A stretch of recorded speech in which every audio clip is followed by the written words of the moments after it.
नमस्कार दोस्तों, कैसे हैं आप सब लोग। उम्मीद है आप सब अच्छे होंगे।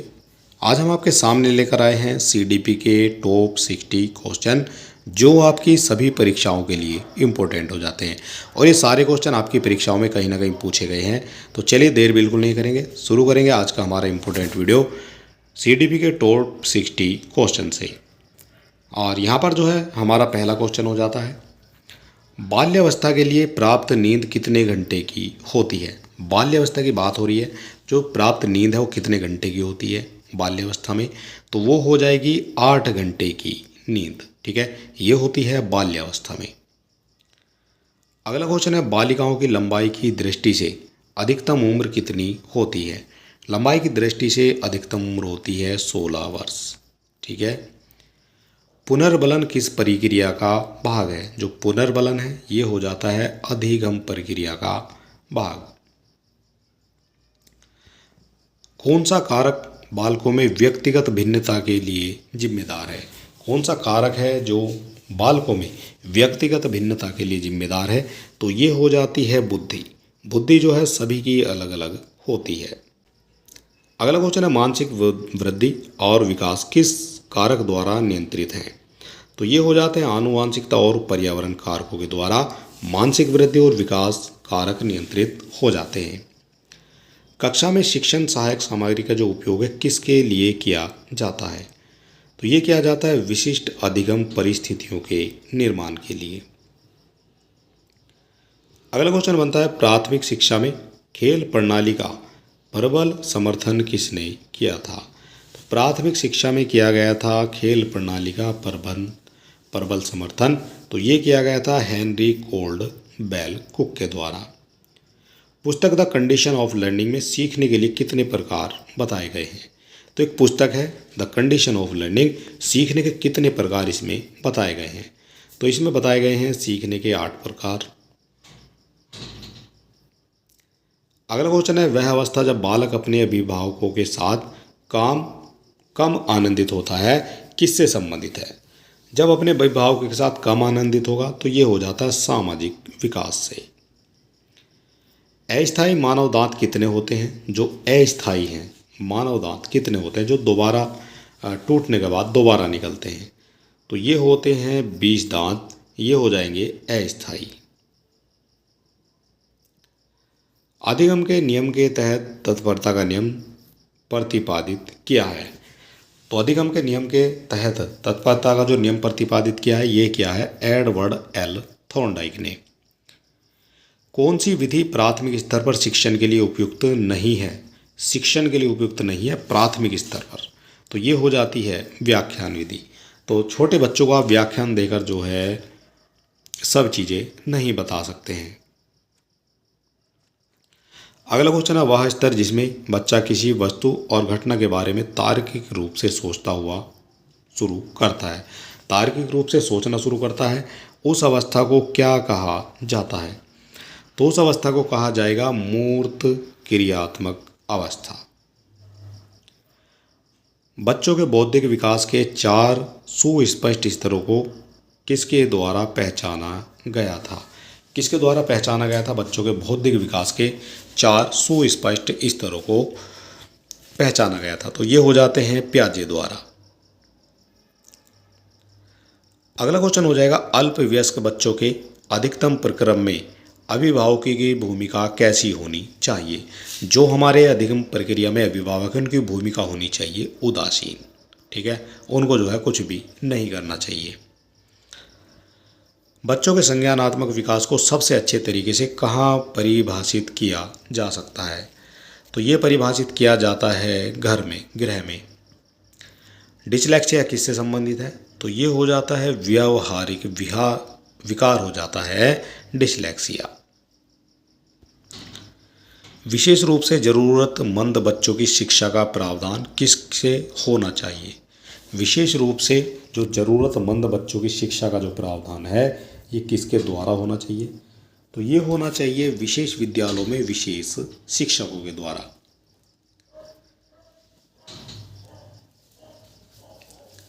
अधिगम के प्रक्रम में अभिप्रेरणा क्या करता है। जो अभिप्रेरण है वो क्या करता है, तो अभिप्रेरण नए सीखने वालों में अधिगम के लिए रुचि का सृजन करता है अभिप्रेरण।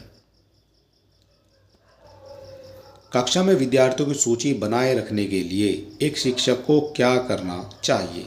कक्षा में विद्यार्थियों की रुचि बनाए रखने के लिए एक शिक्षक को प्रश्न पूछने चाहिए। ठीक है, प्रश्न अगर पूछते हैं तो बच्चे बोर नहीं होते हैं।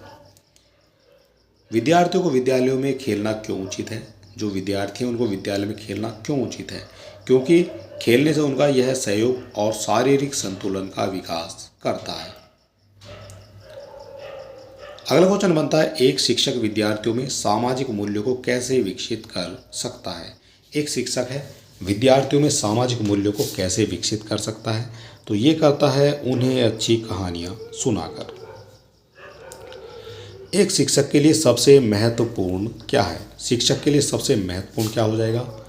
तो ये हो जाता है एक सुवक्ता होना। ठीक है, ये टीचर के लिए सबसे महत्वपूर्ण हो जाएगा।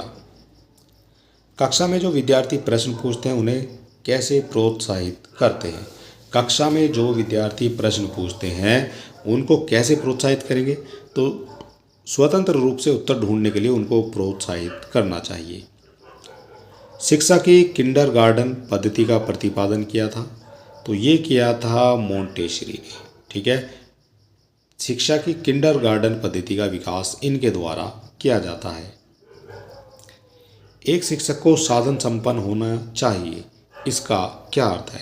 शिक्षक को साधन संपन्न होना चाहिए, तो इसका अर्थ हो जाएगा उनका अपने विद्यार्थियों की समस्याओं को हल करने का पर्याप्त ज्ञान होना चाहिए।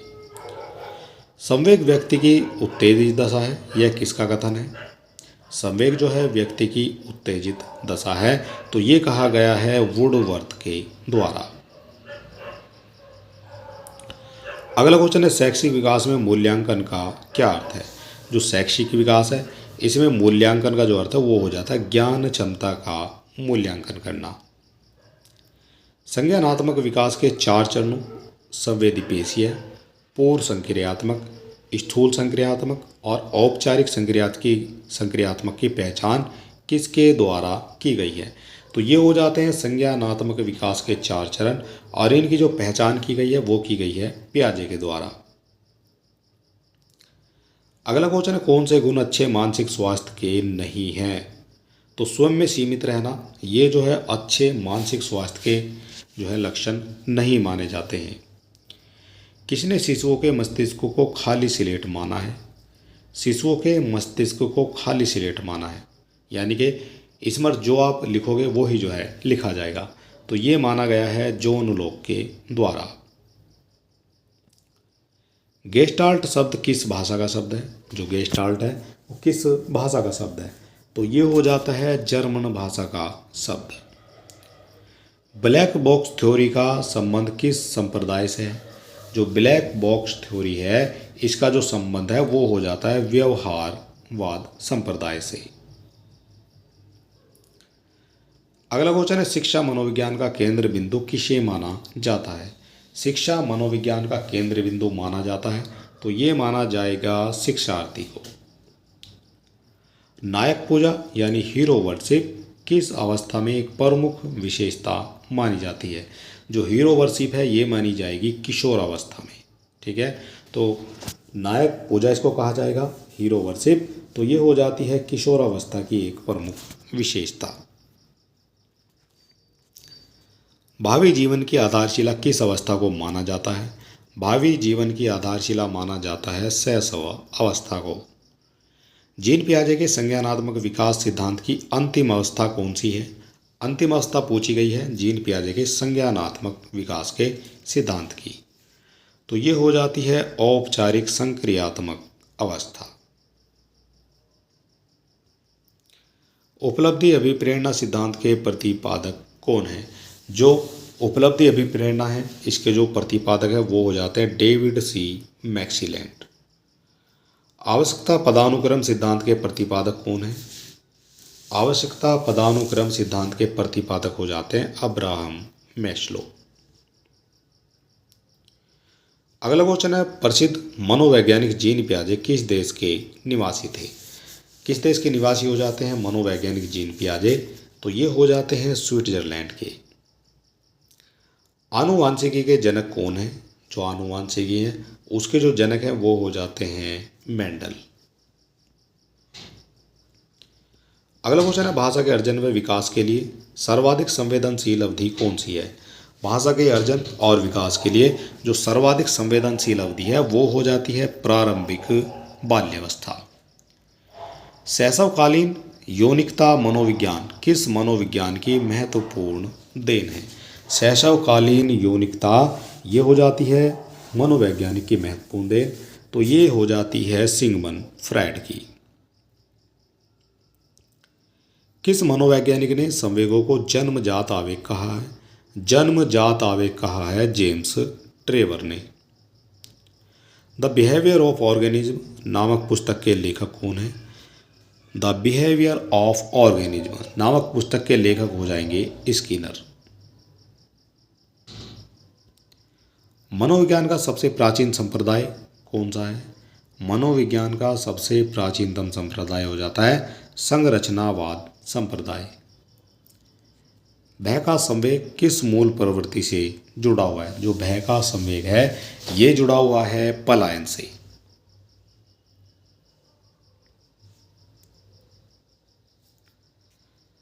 अगला क्वेश्चन है बुद्धि वही है जो बुद्धि परीक्षण मापता है। यह कथन किस मनोवैज्ञानिक का है?